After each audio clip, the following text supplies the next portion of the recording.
I gave them $22,000 for the wedding. Then I got a text. Please come without your wife. I stared at it for a second, let out a small smile, left the group chat, and stayed home. I didn't crash the wedding.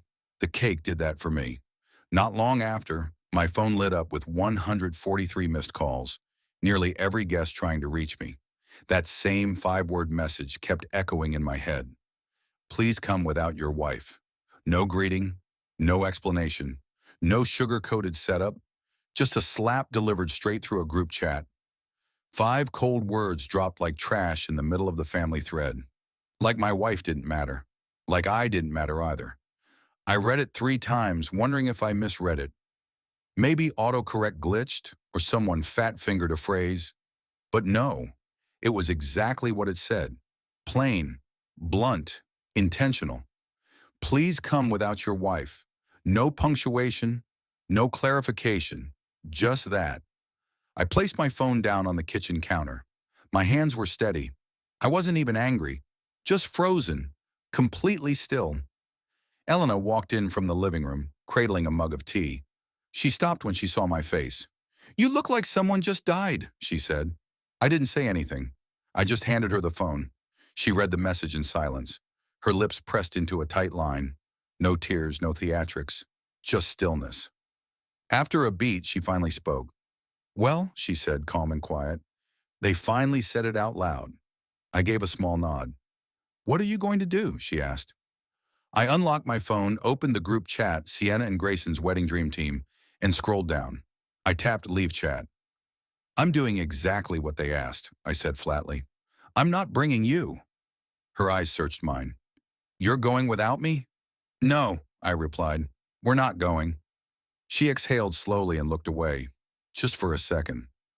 "I knew it would come to this," she said. "I just didn't think they'd be bold enough to write it." "Neither did I said. For months, I had been the silent wallet. No voice, no input, just money on demand. Sienna cried on FaceTime about how expensive everything was, and every pair of eyes immediately turned toward me. "You've always been the responsible one," Mom would say. "She's your sister," Dad added. "She's never asked for anything before." They all lied in unison. So I paid. The venue, the flowers, the photo booth, the charcuterie wall. Even the cake, especially the cake. 7 tiers, custom made, imported frosting, the kind of cake that costs more than some people's rent. They took my money with glowing smiles, and then turned around and told me my wife wasn't welcome. And for what? Because she doesn't laugh at Sienna's forced jokes? Because she won't play the fake perfect daughter-in-law act? Because she once leaned across the dinner table and asked Grayson, "Do you even like Sienna, or are you just scared of her?" Yeah, that was probably it. But Elena didn't say anything. She didn't need to. She stood there holding the phone, jaw tight, eyes dry, and looked straight at me. The wedding? Oh, it happened.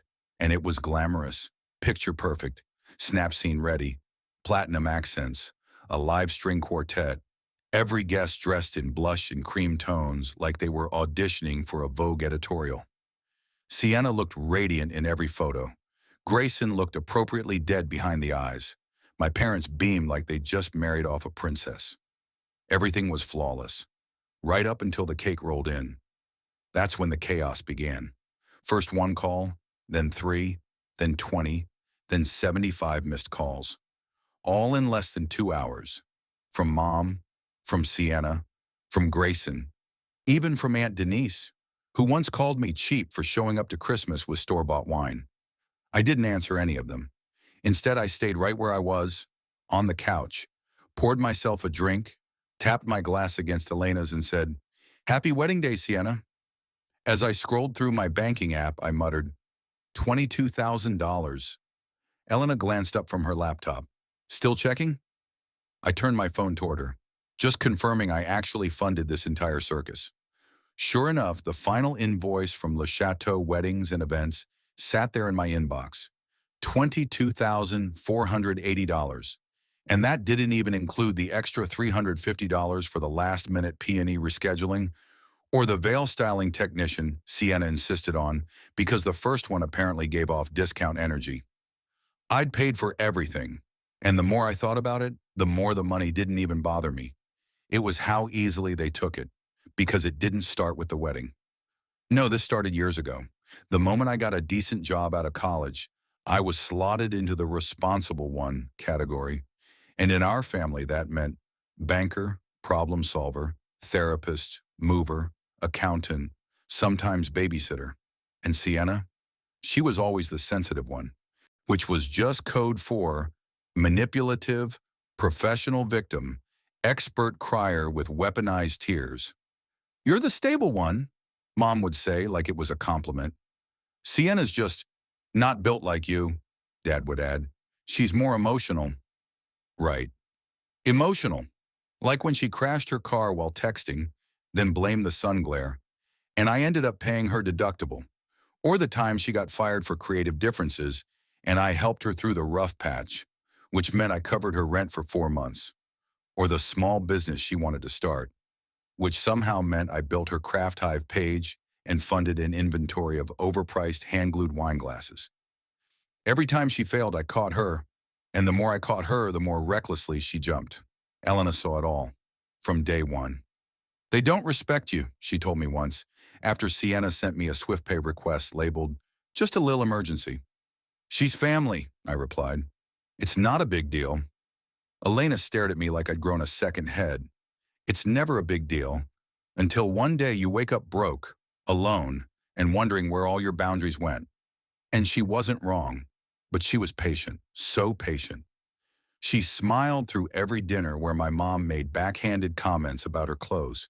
She endured Sienna's innocent digs like, "You're lucky he doesn't care about status," or "It's cute how low-key you are." She squeezed my hand under the table as Dad launched into another speech about supporting Sienna through her next chapter. Not once did Elena lash out, never made a scene, never gave them what they were clearly trying to provoke, because that's what they wanted. For her to break, to blow up so they could finally hate her out loud. But she didn't, so they got more creative. Once wedding planning kicked off, I was conveniently left out of most decisions. Sienna would send messages like, "Oh, we figured you were busy with work, so we just locked in a few things." You know, tiny things, like the champagne fountain, or the fire Caleb Turner serves for the after party, or the 7-tier cake with gold leaf and imported orchids. And guess who signed the checks? Right, me. But there was one moment, the moment when I snapped. Not with shouting, not with a scene, quietly, silently. It happened 3 weeks before the wedding. Elena and I had dinner at my parents' house. We arrived with a bottle of wine and a small gift for Sienna, a hand-embroidered silk robe from a boutique she loved. A peace offering, maybe. A last-ditch effort to meet them halfway. It was a small gesture, a peace offering. Sienna opened the gift, forced a smile, and said, "Oh, thanks. I already have 2 of these. But okay." Then she leaned in closer and muttered under her breath, "At least you're good for something, I guess." Elena heard her. I felt her stiffen beside me. Her fingers curled ever so slightly around her wine glass. But she didn't say a word. I did. I stood up. The room went dead quiet. "Excuse me," I said, placing my napkin neatly on the table. Mom looked up. "Where are you going?" "Out," I said, "for some air." I walked out the front door and sat in my car. For an hour, just sitting there, thinking. That night I couldn't sleep. I sat alone in my office, lights off, scrolling through receipts, invoices, screenshots, just staring at all the evidence. Then I opened the cake design file. Sienna had emailed it to me directly. "Make sure this is confirmed by Friday, and please, no changes. I want this cake to be timeless. Soft ivory, gold trim, sugar roses, subtle elegance. Think Meghan Markle meets Versailles." I stared at that email for a long time. Then I picked up the phone and called the bakery. The owner recognized me right away. After all, I'd already paid in full. "Hi," I said calmly. "I need to make a small change." I didn't tell Elena. Not yet. Not until the night before the wedding, when she caught me smirking into my bourbon. She squinted. "What did you do?" I lifted an eyebrow. "Who says I did anything?" She studied my face. "You only smile like that when you're hiding fire." I chuckled softly and kissed her forehead. Let's just say, tomorrow's dessert is going to be unforgettable. The ballroom shimmered under soft golden lighting. Sienna's dress sparkled under the chandeliers like it had been stitched from actual stardust. Grayson wore his usual dead-inside smile. Champagne flowed, string music played. Phones were everywhere, capturing every second. It was perfect, too perfect. And now, ladies and gentlemen, the MC boomed. The moment you've all been waiting for, Sienna and Grayson's wedding cake. Applause erupted. Phones lifted higher. Guests leaned forward with exaggerated enthusiasm. Sienna's eyes lit up. She clasped her hands like a kid about to open presents on Christmas morning. The lights dimmed. Romantic music started playing, some acoustic cover of Can't Help Falling in Love. Then the fog rolled in. Yes, actual fog. Dry ice hissed from behind the double doors as two waiters in tuxedos wheeled in a massive, three-tiered cake. Gold filigree, ivory sugar roses. The initials L and T glimmered in edible pearls. Gasps, applause, a few scattered wows. Even Grayson looked mildly impressed. Sienna glowed. The cake rolled into the center of the room. Spotlights hit it. The MC grinned. Let's hear it for this masterpiece. Sienna grabbed Grayson's hand, stepped forward, and raised the knife, ready for that picture-perfect first slice. But just as she reached for it, crack. The middle tier split clean in half. Boom. The top layer collapsed sideways in slow motion. And then, pop. From inside the ruined cake burst a figure. A clown. Not just any clown. A clown in a wedding dress. Full veil, red nose, white gloves, lipstick smeared into a grotesque, oversized grin. And right there on her chest, a laminated sign that read, Miss Perfect. The room froze. Then, bowing. Two rubber chickens shot out from either side of the cake, spring-loaded, flapping in midair like horrifying party favors. The clown raised her arms like she'd just taken a Broadway bow. Then she curtsied, and as she tossed a handful of white feathers into the air from her cake bouquet, complete with a pink ribbon that read, Bridezilla Special. Sienna's jaw dropped open like a busted hinge. Then, of course, the clown grabbed a mic, yes, from inside the cake, and, with the sweetest voice imaginable, said, Special delivery for the bride. The show must go on. Gasps. Some guests screamed. Others clapped, assuming it was part of the event. Someone shouted, Was this in the itinerary? Sienna didn't move. Grayson stepped back. Wait, what is this? Mom charged toward the clown. Get out of here. This is a wedding, not a circus. The clown waved cheerfully. Oh, honey, this is the circus. You're just late to the tent. Then she turned to Sienna, gave a deep, theatrical bow, and whispered, loud enough for the front row to hear, You ordered perfection. We brought the reflection. That's when Sienna snapped, Get her out of here. This isn't funny. Who did this? But the clown was already backing away, moonwalking no less, toward the fog-filled exit. Just before disappearing, she turned one last time, winked at the closest phone camera and said, Bye, Sienna. You're the star now. Then vanished into the fog, and somewhere, on the internet, a hashtag was born. It was trending before midnight. I didn't even need to check the news. Elena showed me everything, footage from the guest live streams. The moment that clown burst from the cake, she nearly choked on her wine. When the chickens flew, she actually fell off the couch. And when the feathers hit the ceiling, she wiped a tear and whispered, You're an absolute artist. I lifted my glass and toasted the screen. Happy wedding day, Sienna. The day after, too quiet. I woke up to soft sunlight streaming through the window and the smell of fresh coffee drifting in from the kitchen. For a second, it felt like any ordinary Sunday morning, until I checked my phone. 143 missed calls. Group chats renamed with titles like, This isn't funny, You went too far, You're dead to us. There were voicemails from my mom, from Sienna, even from distant relatives I hadn't heard from in years. Then came the text, How could you do this to your sister? That cruel little prank ruined everything. You humiliated the whole family. Mom's crying. Sienna's not eating. Hope you're happy now, clown boy. I scrolled through them, calmly sipping my coffee. Elena walked in, robe tied loosely, still half asleep. Anything interesting this morning? I handed her the phone. She read 3 messages, then gave it back. Wow, she said. You really broke them. Later that afternoon, someone banged on the door. Not a knock, a demand. I opened it to find my mother, sunglasses on like she was dodging paparazzi, and behind her, my father looking like he hadn't slept in days. I said nothing. We need to talk, Mom snapped, shoving her way past me into the house. Dad followed, sighing like he already regretted being there. Elena stayed in the kitchen. She knew better than to get involved. My mom planted herself in the center of the living room, spun around and hissed, "You ruined your sister's wedding." I met her eyes. "She ruined my marriage first," I said calmly. "She just didn't think it counted." "Don't be dramatic," she scoffed. "It was just one message. One message that said, 'Don't bring your wife.'" "You embarrassed her in front of 200 people," she shouted. "There was a clown." "Yes," I said. "There was." "She hasn't left her room in 24 hours, Dad added, like that was supposed to matter. "She might be traumatized," Mom said. "There are videos all over the internet." "Oh, I've seen them," I replied. "The chicken launch was a fan favorite." Mom's eyes narrowed to slits. "You think this is funny?" "I think it's poetic," I said, without flinching. That was it. She lost it. "You're just a bitter, petty little boy who couldn't handle his sister being happy." I stood up.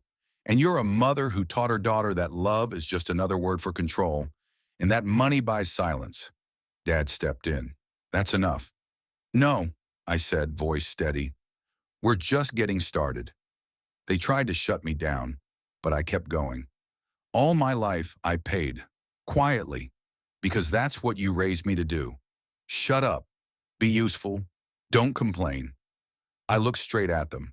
I watched Sienna rip apart everything that mattered to me. And you stood by and smiled. Called it family. My tone was like ice. Well, now it's my turn to smile. Mom looked like she was about to scream. Instead, she spun on her heel and snapped, "You're no longer part of this family." She stormed out. Dad lingered, looked at me. "I didn't know about the message," he said quietly. "But you didn't stop it either," I replied. He nodded, once, and followed her out. The door clicked shut. Silence again. By Monday, the Wedding Clown video had 2.3 million views on TikTok. By Tuesday, the remixes started. By Wednesday, Hype Loop picked it up. Bride gets clowned at her own wedding, literally. Sienna deactivated all her social media. Grayson moved out of the honeymoon suite early. Some said he was crashing with a cousin. Others said he left the city entirely. I didn't care. For the first time in weeks, I was actually sleeping again. The twist came on Friday. I was out running errands when Elena called. Her voice was low, serious. "Babe, you need to come home. Now." I rushed back. She met me in the kitchen holding a manila envelope. "This was hand-delivered," she said. "No return address." I opened it. Inside was a single sheet of paper, bold text across the top. "You thought you were the only one she used." Clipped to it was a USB drive. I plugged it into my laptop. It contained one folder. Inside, screenshots, bank transfers, text messages, audio recordings, all between Sienna and our cousin Miles. Turns out, my clown cake wasn't the only act Sienna was starring in. She had 2 weddings planned. Mine, the public performance. Miles, the secret life. He'd been funding her for 6 months. The final message? The night before the wedding? "Sienna, don't worry, baby. This is just optics. I need the ring for the prenup. Once I get that, it's over." Miles, "You swear?" Sienna, "You think I could actually love someone like Grayson?" I leaned back in the chair. Elena stared at the screen, then turned to me. "Do we send this to Grayson?" I didn't answer. Not right away. Then I smiled. "No," I said. "We deliver it." With a bow, I didn't sleep that night. Not from anxiety, not out of guilt. I stayed awake because I had never felt so alive. I sat at my desk, the USB still glowing faintly in the port. The folder of screenshots, transcripts, and bank records lit up my screen, and echoing through my mind like a war drum. "You thought you were the only one she used?" "Sienna, Of course it was Sienna. If anyone could cheat on reality itself, it was her. She hadn't just drained my account. She bled Miles dry too. Our cousin, another good-hearted fool with just enough cash and self-worth issues to make him the perfect target. The texts laid it all out. She'd played him for months, told him the big wedding was just for show, nothing real. Promised him she'd end it right after she got the ring and prenup. She married Grayson, but she was in love with Grayson's money, and in the process, she destroyed her secret with Miles too. By the time the sun crept over the horizon, I was already standing. I brewed coffee, toasted a bagel, sat at the table like it was any other day. Elena came downstairs barefoot, wrapped in an oversized t-shirt. She kissed my cheek. "You look terrifyingly calm," she said. "I feel amazing." "You're glowing," she smirked, like a villain in the middle of his monologue. I slid the stack of printed files across the table. She read the first few pages, then looked up, wide-eyed. "Oh my God." "We're not mailing it," I told her. She nodded, already catching on. "We're hand-delivering it." Grayson wasn't home. Hadn't been back since the wedding, but my cousin Logan had spotted him at the gym, so we drove there. And sure enough, there he was. In the far corner, fists pounding a heavy bag like it had personally ruined his childhood. Sweat poured down his face, eyes red, movements erratic. I stepped into view and called his name once. He turned, saw me, froze. For a second, he didn't move. Then he walked toward us, slow, cautious, like a man marching toward the firing squad. His voice cracked before he even reached us. "If you're here to gloat," he said, "get in line." I didn't respond, just held out the red folder. He frowned and took it, opened it. At first, his eyes skimmed casually across the page. Then they stopped, dead still. His eyes slowed, then widened. He turned the page, and then another, and another, and then the photo. Sienna, sitting in Miles' apartment, one leg bare, a wine glass in her hand. His hands began to shake. "She told me she needed stability," he said, voice barely audible. "No," I replied. "She needed a funding strategy." He lowered himself onto a bench, the folder resting in his lap. He covered his face with one hand. "She said I was the first man she ever really trusted." I sat down beside him. "She says that to whichever man happens to be paying the bill." He didn't cry, though I could see the war behind his eyes, tears rising, but he held them back. Instead, he whispered, "She's a black hole. She eats good things and spits out lies." I nodded. "She nearly got all of us." Then he looked at me, really looked at me, and said something I never expected. "Thank you." We shook hands, and I walked away. That night, I turned off my phone. Elena and I made pasta. We opened a bottle of wine we'd been saving for over a year. We laughed, and let the world burn without us. By morning, Bridezilla Clown Cake had passed 4 million views. Clips were being turned into memes. Someone auto-tuned the clown's line. "You ordered perfection, we brought the reflection," and made a song. It hit Spotify's top viral chart. Sienna vanished from every social platform. Miles nuked his entire online presence. But the internet remembers. Screenshots, hashtags, reaction videos. She became a digital cautionary tale. 4 days later, my parents called. I didn't answer. Then came the email. "Whatever this was between you and Sienna, you went too far. You've disgraced this family." I replied with one sentence. "I didn't disgrace this family. I documented it." Blocked. Simple. Done. A week passed. Then a letter. No return address. Inside, a crumpled thank you card. Sienna's handwriting, jagged, uneven, like the words were carved out of whatever was left of her. "You were always better than me. That's why I hated you.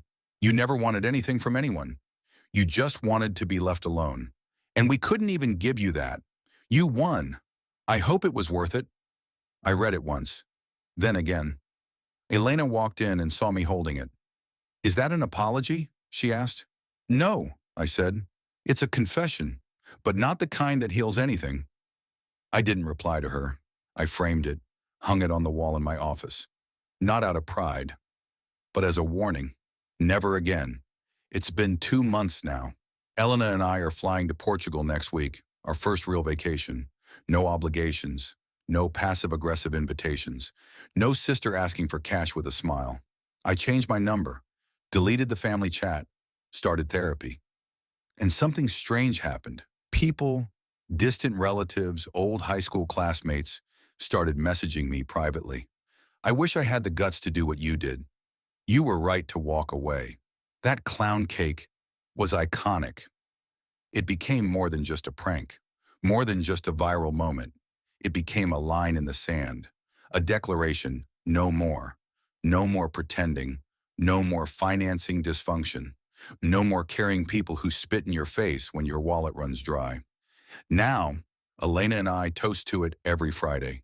She raises her glass and says, "To Miss Perfect," and I add, "Long may she stay off the throne." Then we drink, we laugh, we live, and we never ever look back.